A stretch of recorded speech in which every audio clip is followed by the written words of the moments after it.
Hi there, recently came across your channel on YouTube and we really like your content of diagnosing games. My name is Rashad and I'm one half of a two-person team working on our first commercial titles for Steam. We've been working on the game for a little bit over 18 months now and we're getting closer to publishing a public demo. Would you be interested in featuring our game and reviewing our design? Mage Keepers is a 2D pixel art action roguelike where you must navigate hostile environments while amassing power by collecting powerful relics. I like amassing power.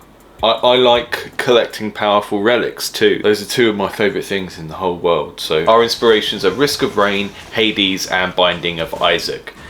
We're still very early into production but are nearing the point where we'd like to start play testing the game. They've sent me a private build because they don't have a Steam demo yet. That's quite promising. I increasingly get sent games for this show that are basically ready to go, and the person either doesn't understand the premise of the show that I'm supposed to be helping fix their design, or they just think it's going to be free marketing even if I don't like their game and I rip it to shreds because this is supposed to be a criticism and design theory show. You know, if you show me the game when it's 90% done and there's some stuff that is just foundationally wrong with it, then it's very hard to change that late into production. So let's see what state this game is currently in and go from there. Right, so we are a wizard. I like to be a wizard, good.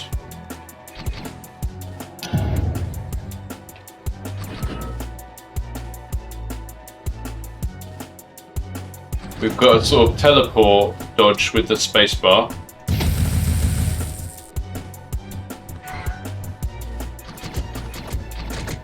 Got a left click does this kind of spray, and then right click does this kind of barrage in a line. Barrage? What's that? Barrage. Really nice goofy skeleton run there.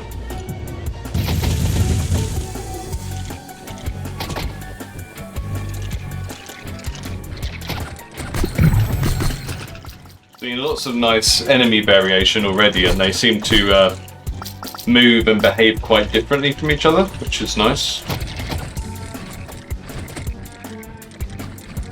Now this is obviously not what a tutorial for this game would be like, as the developer already told me this is not what to expect from the first time user experience, but there's always a danger of building your tutorial too early and then having to change a lot of it when you need to change mechanics and you need to re-tutorialize the whole thing. I love the animations, love the art style, 3D rigs with pixel art on them. I'm not sure how any of that works. I'm gonna try the other guy. There's a guy called Bishop with white hair. Okay, so this character has a gun, a magic gun, and a lock on. Oh, that's really cool. Yeah, really cool ability design from these characters I've seen already. This kind of automatic lock-on ability this guy's got is great.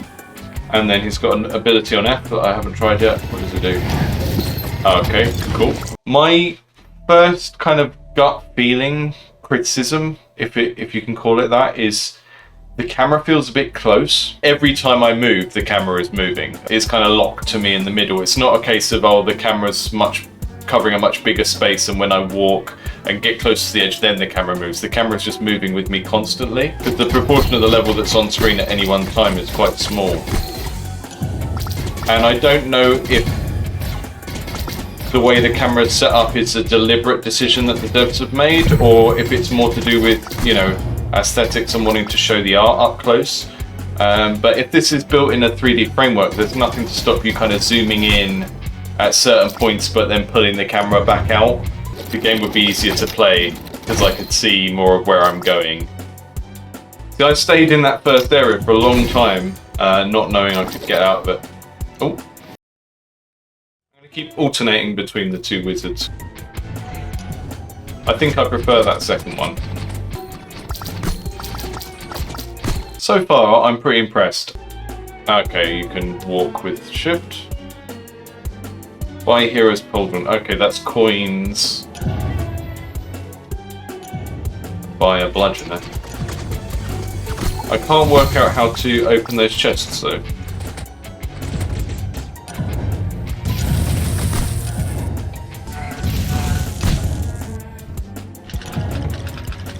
All their arms and legs explode when they die, like they're made of Lego.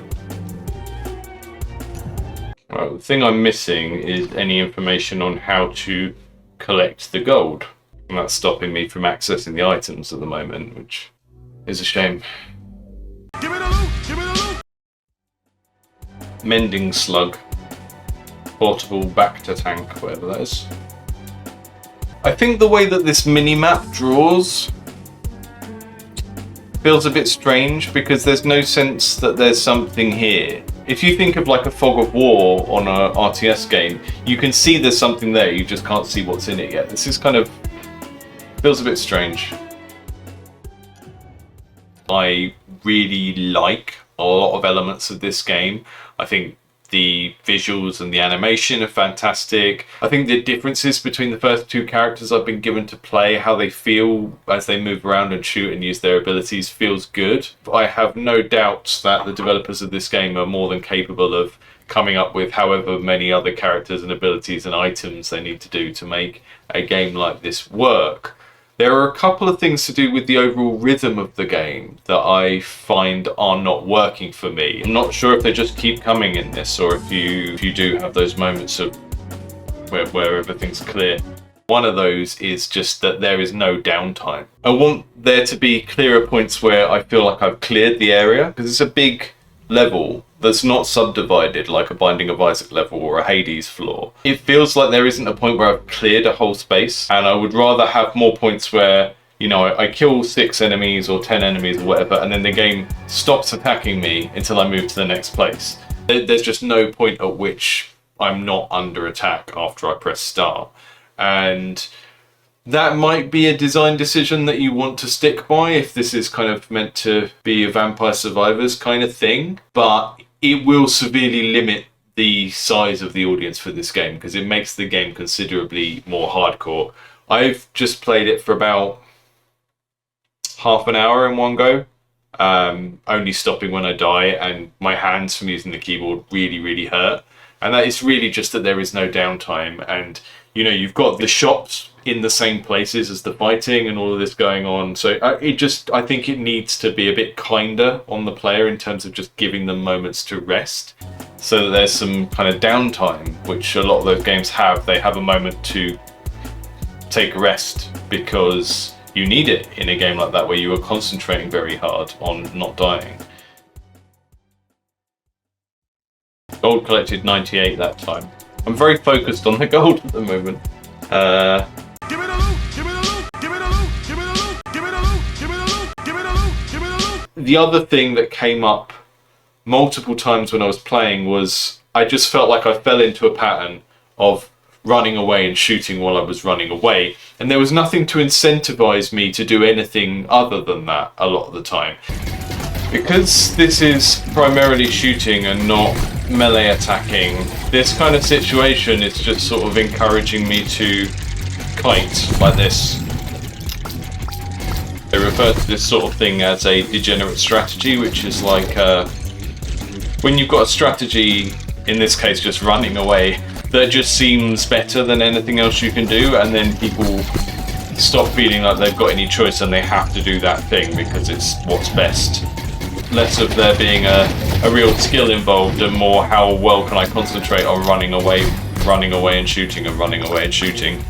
I would sometimes kind of run towards the enemies and slide through them, or use my biggest ability and kind of fly through them while attacking. But that was more to just give variation for myself. There was nothing in the game incentivizing me to kind of run back closer to the enemies and to break this pattern of just running away and shooting behind me. And that kind of really helps to highlight why Hades has that feature of enemies dropping those, I don't know if they're blood gems or whatever they are, that fill your energy bar back up.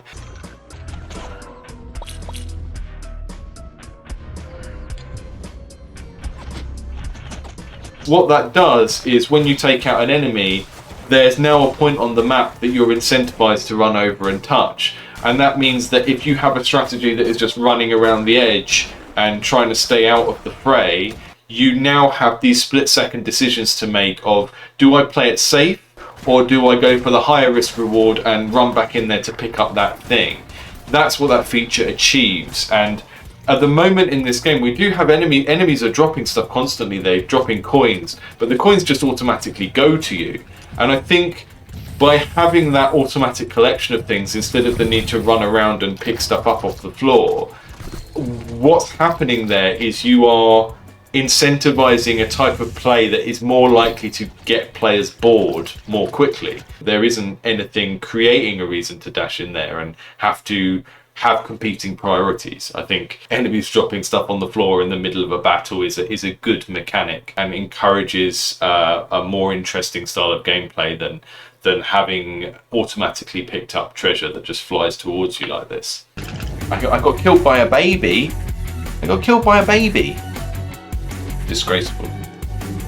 Thanks to Rashad and their team at Pixel Comet for giving me a look at their game before it's available. I will be putting the Steam link in the video description for anyone who likes the look of that and wants to wish list it so they can get it when it comes out, or maybe play a demo of it when it's a bit further along. I think that game's really promising, and I'll be sending Pixel Comet an invite to our Discord server, which is currently only open to developers who've been on the show or people who have subscribed to my Patreon or have the YouTube membership, which you can get now. Keep sending me your games.